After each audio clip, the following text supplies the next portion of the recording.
Hey guys, मैं आपको सुनाने वाला हूँ आज ग्रैंड चैप्टर 2 की स्टोरी। तो आपको बहुत मज़ा आएगा और आप अच्छे से देरी को भी लेना। तो अपनी अब वीडियो स्टार्ट करते हैं। तो गाइस, बात है जंगल की, और जंगल में एक बहुत छोटा सा गांव होता है। दूर दूर तक वो होते हैं जंगल। और उस गाँव, छोटे से गाँव में एक रेस्टोरेंट होता है जहाँ पे ग्रैनी और ग्रैंडपा काम करती है। जो ग्रैनी ग्रैंडपा काम करते थे तब वो गोश्त नहीं थे, बाद में बने थे गोश्त। 1927 की शादी थी उनकी, उन्होंने शादी कर ली। उनकी बेटी हुई 1928 पर, जिसका नाम था एंजेलिना। फिर उसी 4 साल बाद 1932 में एक लड़का था जिसका नाम था स्लेंडरमैन, जो आपका फेवरेट स्लेंडरमैन है। वो ग्रैनी के घर जाता है, वो सारी ग्रैनी को अपनी बात की बात बताता है, क्योंकि उसका घर जल जाता है और उसके पेरेंट्स और ग्रैंड पेरेंट्स मर जाते हैं। और फिर वो अकेला पड़ता है, इसलिए ग्रैनी उसका ध्यान रखती है और ग्रैंडपा भी। फिर जब वो दोनों एंजेलिना और स्लेंडरमैन बड़े होते तब उन दोनों की शादी हो जाती 1953 में।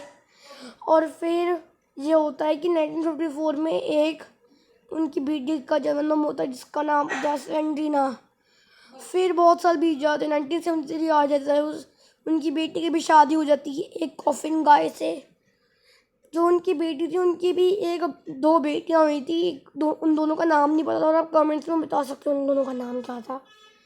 तो जो सैंड्रा थी वो काले जादू के बारे में बहुत जाना करती थी, और एक दिन उसके पापा की डेथ हो गई और उसकी मम्मी बहुत शराब पीती थी, इसलिए उसकी मम्मी की भी शराब से बहुत डेथ हो गई।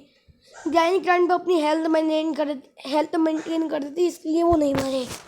सैंड्रा काले जादू के बारे में बहुत जानती थी, और एक चित्र में लिखा हुआ था कि अगर तुम अपने प्यारे एक इंसान को मार दोगे, मेरे पास लाओगे, तो मैं तुम्हें काले जादू की शक्तियाँ दूंगा।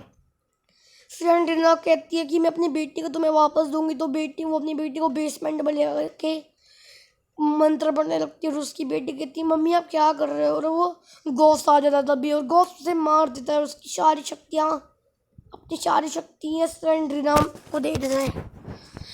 फिर स्लेंड्रीना बन जाती है एक गोश्त और एक साया। कैनी ने ये बात बेसमेंट में देख ली थी, क्योंकि उसे पता चल गया था कि उसकी पोती को स्लेंड्रीना ने मार दिया है। उसे फटाफट से अपनी बात ग्रैंडपा को नहीं बता पाई, क्योंकि ग्रैंडपा जो घर था वो दूसरे घर में रहने लग गए थे, क्योंकि जो ग्रैंड चैप्टर 2 का घर होता है वो ग्रैंडपा का ही घर होता है। ये थी आज की स्टोरी। नेक्स्ट स्टोरी आपको ग्रैंड चैप्टर 2 की पता चलेगी एपिसोड 2 में, तो ग्रैंड चैप्टर 2 में। और एक और बात बताना चाहता था, जो स्लेंडर मैन था वो तब ग्रैंडपा के साथ ही रहता था, स्लेंडर मैन। और कॉफिन गाय जो था, वो कॉफिन गाय वो एक एक्सपेरिमेंट करता था, वो साइंटिस्ट था। चलो गाइस, आज की ग्रैनी 1 की स्टोरी खत्म कर मैं आपको दिखाई ग्रैनी चैप्टर 2 की स्टोरी। तो गाइस, वीडियो को लाइक कर देना, चैनल को सब्सक्राइब कर देना, और बस साथ में बेल आइकन भी दबा देना। मैं आपको मिलूंगा नई वीडियो में। Bye bye.